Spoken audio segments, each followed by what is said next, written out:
कन्यादान एक महादान कहलाता है। कहा जाता है कि हिंदू रीति रिवाज में, हिंदू परंपरा के अनुसार माता पिता ऐसा मानते हैं कि अगर कन्यादान कर दिया जाता है तो कई जन्मों का, कई पुण्यों का फल प्राप्त होता है। शासन प्रशासन और सरकार भी मानती है कि ये एक महान कार्य है। ऐसे में हम बात कर रहे हैं कन्या सामूहिक विवाह की। इस वक्त मौजूद हूँ अयोध्या राम की नगरी बीकापुर क्षेत्र में।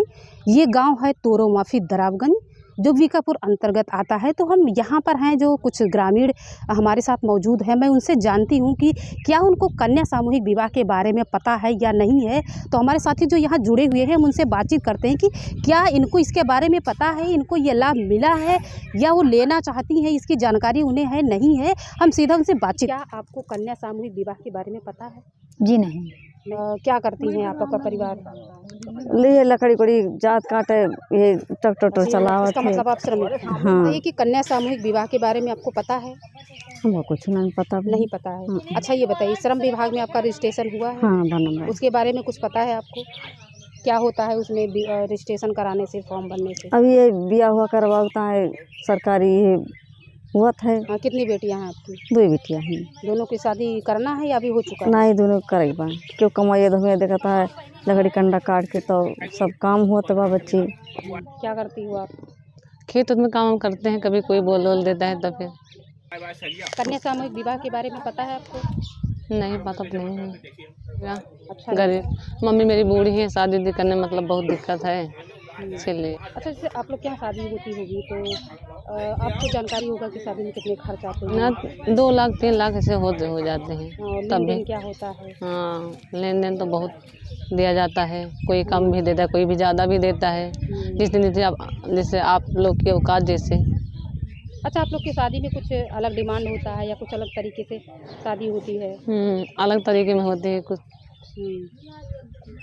कोई ऐसे बना लेता है, कोई शादी में पार्टी करता है। कि शादी वादी केहू हुआ है कि ना है? हमें 3 जने का है। तो आप सबके घर में जब शादी पड़त है तो लगभग कितना खर्चा आ जाता है?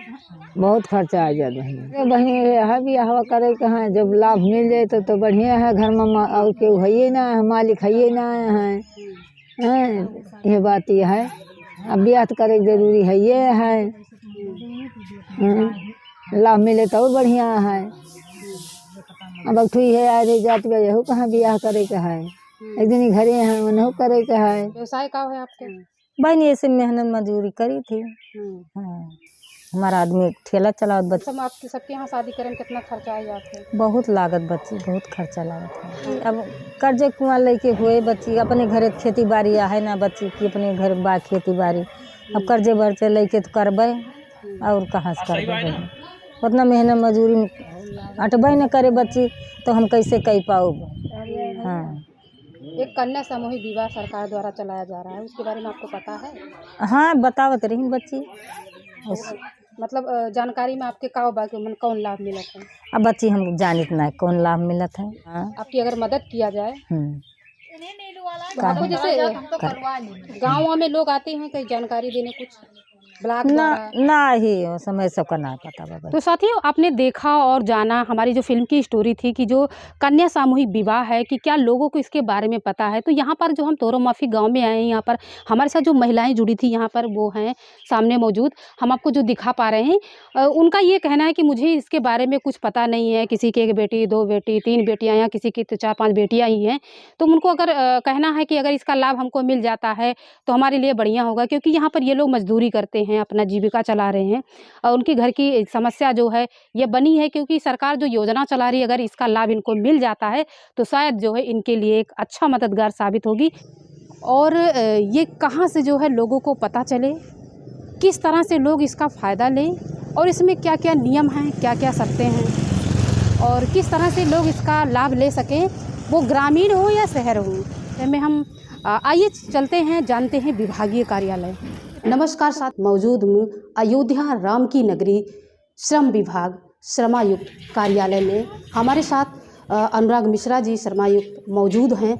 हम उनसे जानते हैं सामूहिक विवाह क्या है जो इस विभाग द्वारा कराया जाता है, तो बातचीत करते हैं इसकी जान।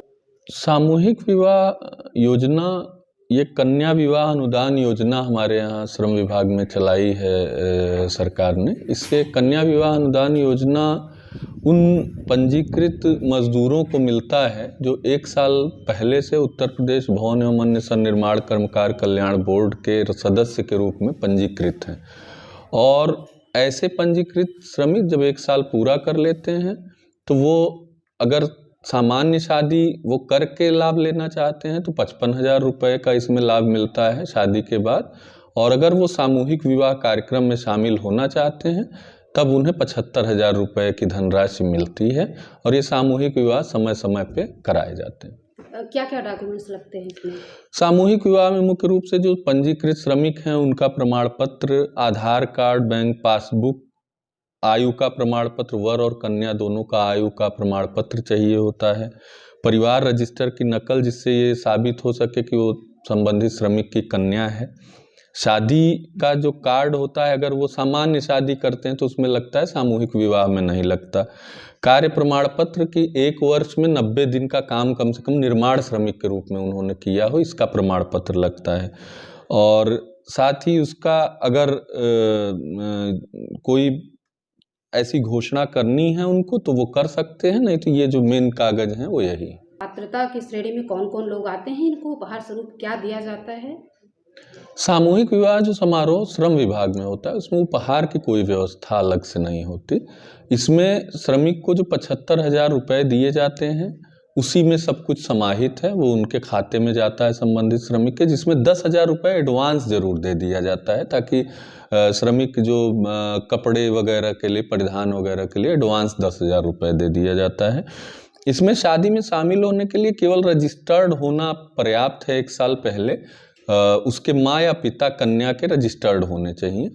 और इस रजिस्ट्रेशन की जो 40 श्रेणियां हैं, 40 प्रकार के जो निर्माण श्रमिक हैं, चाहे वो मनरेगा के श्रमिक हों, चाहे वो इलेक्ट्रीशियन, प्लम्बर, राजगीर, जितने भी प्रकार के निर्माण कार्य होते हैं, पेंटर, वेल्डर, ये सारी श्रेणियों के श्रमिक आते हैं और उनके द्वारा ये रजिस्ट्रेशन कराया जाता है। उसी रजिस्ट्रेशन के आधार पर अन्य योजनाओं के साथ ही विवाह का भी लाभ मिलता है। इस विवाह में कितने लोग शामिल हो सकते हैं? सामूहिक विवाह में न्यूनतम 11 लोगों की व्यवस्था है। जो श्रम विभाग में चूंकि सभी जनपद स्तर पे अभी इस तरह का स्ट्रक्चर नहीं है कि हर जिले पे नियमित रूप से सामूहिक विवाह कराए जा सकें, तो अभी तक जो परंपरा, अभी तक जो चीज़ें व्यवस्थाएं रही हैं उसमें मंडल स्तर पे ही कार्यक्रम होते रहे हैं श्रम विभाग के। इसमें मंडल स्तर पे जो कार्यक्रम होता है औसतन अभी हम लोग जैसे पिछले 3 साल में करा रहे हैं, लगभग साल में 1 बार कार्यक्रम होते हैं और उस कार्यक्रम में सभी जनपदों के लाभार्थियों को शामिल किया जाता है। लगभग सर कितने जोड़े शादी एक साथ हो सकती है?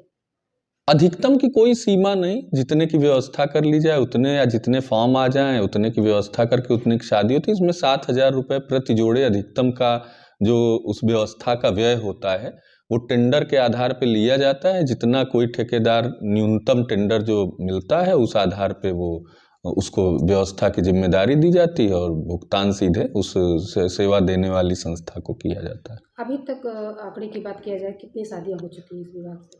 अभी तक हमारे यहाँ श्रम विभाग में कुल अगर बात करें तो पिछले 3 साल में करीब 5,500 शादियां हो चुकी हैं। और अभी वर्तमान वित्तीय वर्ष जो 22-23 है, इसमें नवंबर माह में 1,304 जोड़ों का विवाह GIC ग्राउंड में संपन्न कराया गया था। जैसे कि जो शादी हो चुके हैं जोड़े के, भविष्य में क्या इनके लिए कोई योजनाएं हैं कि जैसे उनका परिवार चले? भविष्य में नहीं, वर्तमान में ही उन्हें जो योजनाएं हैं, जो रजिस्ट्रेशन होता है उसी के साथ केवल शादी ही एक योजना नहीं है। रजिस्ट्रेशन होने के साथ मातृत्व शिशु बालिका मदद योजना के अंतर्गत मातृत्व होने पर उसके बच्चे के पोषण के लिए इनके लिए धनराशि दी जाती है। इसके अलावा इसमें पेंशन की व्यवस्था है। 10 साल जब वो पूर्ण कर लेंगे, गंभीर बीमारी होने पे उसके लिए जितना पैसा खर्च होता है कुछ बीमारियों में उसका रिम्बर्समेंट होता है। इसके अलावा मृत्यु होने पर उनको निर्माण कामगार मृत्यु दिव्यांगता सहायता योजना के अंतर्गत सामान्य मृत्यु पे 2,25,000 और दुर्घटना में मृत्यु होने पर 5,25,000 की सहायता दी जाती है। बच्चों की पढ़ाई के लिए संत रविदास शिक्षा प्रोत्साहन योजना है। इसमें 2 बच्चों की सीमा तक 2,000 रुपये से लेकर उच्चतर कक्षाओं तक बड़ी धनराशि इसमें देने की व्यवस्था है। ये सारा लाभ उन्हीं मजदूरों को मिलता है जो रजिस्ट्रेशन अपना करा लेते हैं। तो ऐसा नहीं कि केवल एक योजना, इसमें जन्म से मृत्यु तक की सारी योजनाओं का लाभ उस श्रमिक को मिलता है जो निर्माण श्रमिक के रूप में पंजीकृत। जी सर, आपने अच्छी जानकारी दी। अभी आपने कहा कि जन जन तक पहुंचाने की, जैसे बात ये होता है कि लोगों को जानकारी नहीं होती है। ज़्यादातर ये होता है कि उनको उसका लाभ नहीं मिल पाता है, अपात्र लोग इसका लाभ ले जा रहे हैं। तो इसके लिए क्या करना चाहिए अपनी नज़र से? इसके लिए हम लोगों के यहाँ जो प्रयास होते हैं, नियमित रूप से ब्लॉक विकास खंडों पे बैठकें करके जो वहाँ के सेक्रेटरी हैं, जो वहाँ के रोजगार सेवक हैं, उनको जागरूक किया जा रहा है, क्योंकि गांव स्तर पे श्रम विभाग का अलग से तंत्र मौजूद नहीं है। तो एक तो उनके माध्यम से ग्राम प्रधान जो है, चूँकि आज के विकेंद्रित जो हमारा लोकतंत्र है उसमें जो ग्राम प्रधान हैं वो बहुत महत्वपूर्ण रोल प्ले करते हैं गांव में। उनको भी जागरूक करने का प्रयास किया जाता है। समय समय पे किसी योजना के बारे में नई जानकारी आने पे उनको मैसेजेस वगैरह भी भेजे जाते हैं। जैसे सामूहिक विवाह में भी हम लोगों ने काफ़ी सहयोग लिया ग्राम प्रधान और सेक्रेटरी का, उनके माध्यम से ये सहयोग मिला। इसके अलावा जो हमारे यहाँ अगर कोई बजट आता है तो वॉल राइटिंग वगैरह वहाँ ब्लॉक्स पे कराई गई हैं। बहुत जगह वॉल राइटिंग आपको मिल जाएंगी, और जो बजट आता है उसके आधार पे थोड़ा प्रचार प्रसार का प्रयास किया जाता है। गोष्ठी आदि का सहयोग सहारा इसमें लिया जाता है। जी, हमारे दर्शक जान पाएंगे कैसे कि ये योजना का लाभ आया है या फिर विवाह होने वाला है, उनको मतलब ये जानकारी कहाँ से मिलती है, कैसे उनको? इसकी जानकारी जब भी सामूहिक विवाह होता है हर एक ग्राम प्रधान, हर एक सेक्रेटरी तक ये सूचना पहुंचा दी जाती है। और हम समझते हैं कि ग्राम प्रधान आम लोगों के बीच के प्रतिनिधि हैं और वो उम्मीद भी करते हैं कि उन तक ये सूचना पहुंचे। इसके अलावा सभी अखबारों में, स्थानीय जो हमारे अखबार हैं, राष्ट्रीय अखबार हैं, उन अखबारों में नियमित रूप से खबरें जाती हैं। उनसे प्रयास होता है कि जन जन तक, गांव गांव तक वो सूचना पहुंचे।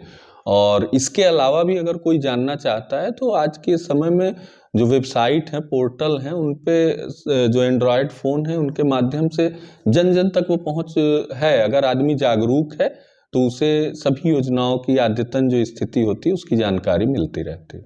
सर, जैसे कि बात ये होता है कि इससे अपात्र लोग कुछ वंचित रह जाते हैं, कुछ इसमें अपात्र लोग इसका लाभ ले जाते हैं, तो इसके लिए क्या कार्रवाई की जाती है? पात्र लोगों की जहाँ तक बात है तो पात्र लोग, एक तो सरकारी तंत्र सक्रिय होकर प्रयास करता है कि सारे पात्र लोग आ जाएं। दूसरा, लोगों की भी ये जिम्मेदारी है कि जो पात्रता के समूह में हैं, अगर कोई सूचना दी जा रही है तो वो सरकारी अधिकारियों कर्मचारियों को सहयोग करें, एक कदम आगे बढ़ाएं, वो एक कदम इधर से बढ़ने पे तभी जाके वो सारे लोग आवर्त हो पाएंगे। और यही एक तरीका है कि सभी लोग लाभान्वित हों उनसे। और जहाँ तक अपात्र लोगों की बात है तो प्रयास ये पूरा किया जाता है। जैसे अभी पिछला हम बताते हैं, जो अभी नवंबर में यहाँ पे सामूहिक विवाह हुआ, तो जितने भी आवेदन पत्र आए श्रम प्रवर्तन अधिकारियों को भेजकर डोर टू डोर जांच कराई गई। और जहाँ तक संभव हुआ उसमें विकास खंड के जो कर्मचारी हैं उनकी भी मदद लेकर उसका सत्यापन किया गया कि लोग, ऐसे जो अपात्र लोग हैं वो उनसे वंचित हों। और प्रयास भविष्य में किया जाएगा और बेहतर तरीके से कि ऐसे लोग शामिल ना हो जो अपात्र हैं, और जो पात्र लोग हैं अधिक से अधिक वो इन योजनाओं का लाभ ले सकें। मैं आपसे जानना चाहेंगे कि कुछ और जानकारी दर्शकों को देना चाहें तो अब शेयर करिए। इसमें मुख्य रूप से जो एक नई चीज़ है और योजनाएं मैंने बताई, एक अटल आवासीय विद्यालय बन रहा है जो लगभग निर्माण पूर्ण होने की स्थिति में है अमराई गांव रुदौली में। ये मंडल स्तर पे बनाया जा रहा है इन्हीं श्रमिकों के, लाभार्थियों के बच्चों के लिए, जिसमें पहले ही साल अभी 80 बच्चों का कक्षा 6 में एडमिशन होगा। ये पूर्ण रूप से अत्याधुनिक और आवासीय सुविधाओं से युक्त नवोदय विद्यालय की तर्ज पे ये विद्यालय बन रहा है। इसमें निश्चित रूप से कहा जा सकता है कि जिन बच्चों का एडमिशन हो जाएगा हम उनके सुखद भविष्य की एक उम्मीद रख सकते हैं।